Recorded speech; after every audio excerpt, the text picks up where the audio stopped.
So, now that I have given you this definition of ideal rational agent, you can say, man, this is a good definition of AI, it makes sense, but it is too general. Technically you can cast anything into some kind of optimization. You will have some knowledge that you know, and you will have something that you do not know, and you will have to make some decisions, and then that is AI.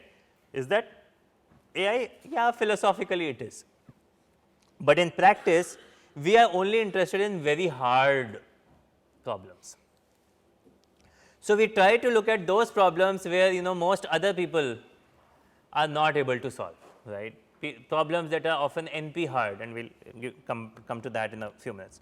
So, for example, games, right, chess, my objective function is to win, my action is to make a move, my observation sequence is the history of the game so far, my built in knowledge is how the game works, for example. Mathematics, theorem proving, I am given some theorem proving actions like deduction and applying rule number 1 and applying theorem number rule number 2, whatever, and I am given a theorem that I want to prove, my objective function is to be able to finally prove it, right. My action is to apply each rule one at a time. So, these are called formal cognitive tasks, right. These are difficult tasks.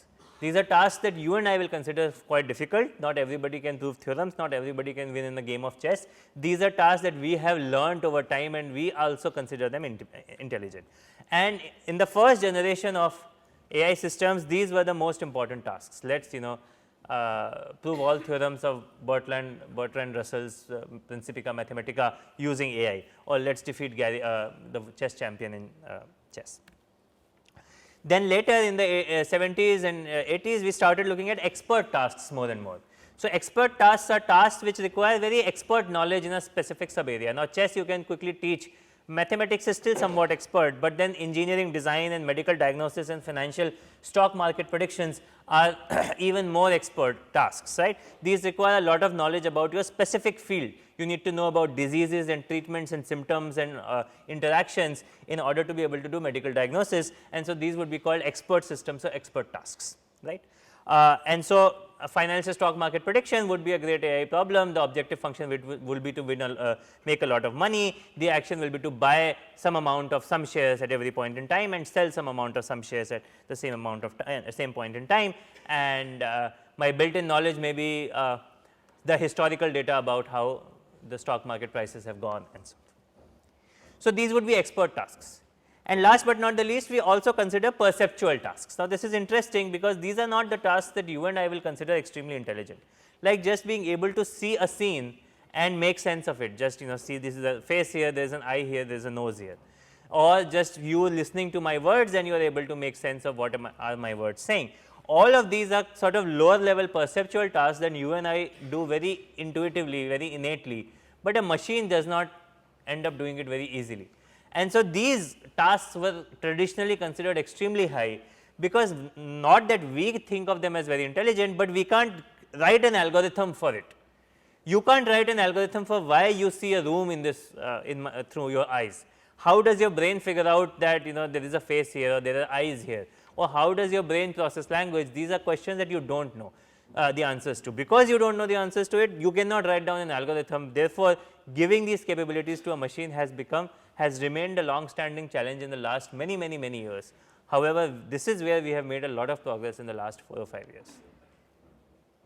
So, that is the agent view of AI with several manifestations of the high level philosophical definition.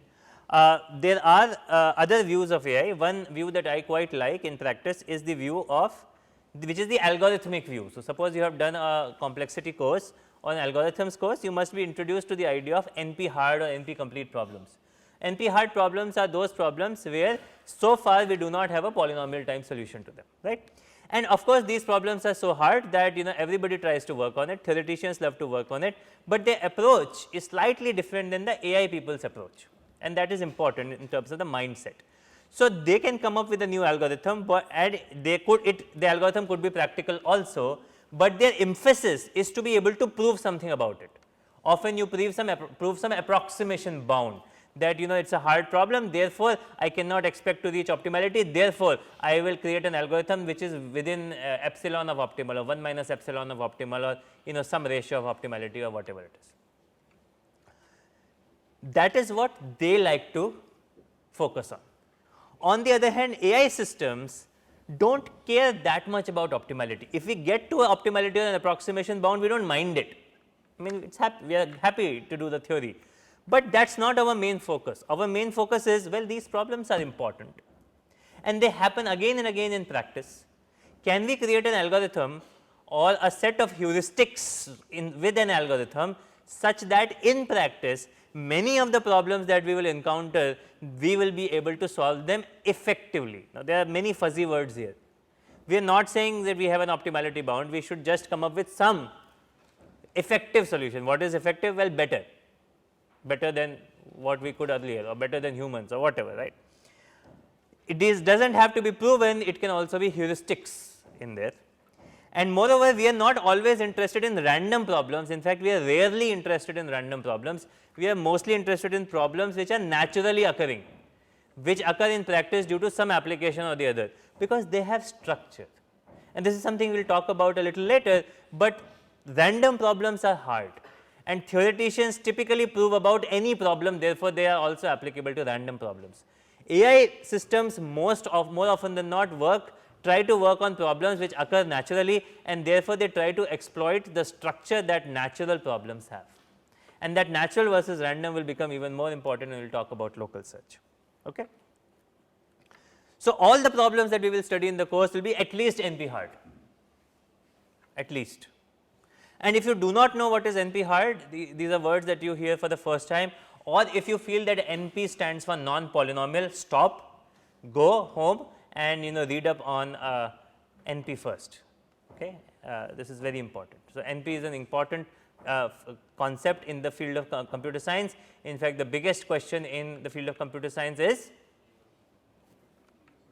P versus NP, and you must know what NP is in order to even understand that question, and it is not non-polynomial. So, there is one theme that is going to come up again and again, which is this a weak AI solution, or is it a knowledge based solution, or a strong AI solution? The idea is that weak AI focuses itself on general search methods, general methods which can solve any problem and every problem. Think about the goal is to create this one algorithm that can solve everything, and that would be considered weak AI. More often than not, the emphasis is not to achieve human level performance, the emphasis is to create these general purpose algorithms. On the other hand, strong AI are algorithms where the goal is to achieve human level or superhuman level performance. They can be guided by weak AI solutions, the general purpose AI solutions, but because those general purpose AI solutions in the context of a specific application may not be that effective, we put in more knowledge in it. The knowledge can come in many forms, and that leads to knowledge intensive AI systems, and they often have stronger performance, and expert systems is an example of it, and all your assignments would be example of that. The other recurrent theme that is very important is this trichotomy between logical, probabilistic and neural, and this is how sort of at a 36,000 feet level, this is how AI systems have evolved in their first generation, second generation, and the most modern generation of AI. So, in the very early days, in the 50s and 60s and 70s, there was a lot of emphasis on search, lot of emphasis on logic, first order logic, different kinds of logic like non-monotonic logic, temporal logic, linear temporal, etc., etc., etc., fuzzy logic. Many different kinds of logics were developed. It was thought that a logic based system is the right way to formulate an AI system. Over time, that view went on the side, it sort of got out of circulation because there were limitations of the logical system. And the next version of systems were probabilistic systems. These were systems often based on probabilistic graphical models like Bayesian networks. Because of Bayesian networks, one person got a Turing Award. Do you know who got that? Judea Pearl at UCLA. Another one person you must absolutely know about, amazing person, spent a lot of time, created amazing students. These students were not just good researchers, but they became thought leaders in various sub communities of AI. So, the Judea Pearl has a lot of respect in the field of AI, JUDEA, Judea Pearl. So, there was a lot of work going on in the 90s and 2000s in probabilistic graphical models, but then neural networks which had always had a parallel existence in the field of AI, they went up, they went down, they went up, they went down, we have talked about it, came into prominence around 2013 with the work of Geoff Hinton and his students, Yann LeCun and his students, and Yoshua Bengio and his students. And all three of them very recently in the last month and a half got the latest Turing Award, right. So, we are really talking about 3 eras here, and of course, people in the 50s and the AI folks have gotten their Turing Awards long time back. So, there were a lot of people working in logic, a lot of people working in probability, and now a lot of people working in neural AI, and of course, these things are not exactly in conflict with each other. So, for example, a lot of research work we and my colleague Professor Parag Singla are doing today is that we are trying to combine neural systems with logical systems. Right. So, we call it neuro symbolic AI. We are not the only people in the world to do this, many people are doing it, but the point is that these systems each era has some strengths and some weaknesses, and so can we bridge the gap is something that people have been thinking about. Even in the earlier era, they were probabilistic logical systems, right. They were called statistical relational learning, for example. Right. So, one of the leading members of statistical relational learning is Professor Parag Singla, who worked on Markov logic networks, one particular way to combine first order logic and probability. Okay. So, in this course now, starting now, we are going to study all these topics. From the phase 1, the old AI, we will, or traditional AI, we will study search, constraint satisfaction, logic and games, 4 topics. From phase 2, we will study uncertainty, Bayesian networks, reinforcement learning and Markov decision processes. And in phase 3, we will study deep neural networks, and if there is time, we will try to connect deep neural networks with reinforcement learning to get to deep reinforcement learning. So, this is our course structure, course plan. So, this is a good point to stop, and we will meet tomorrow. Thanks.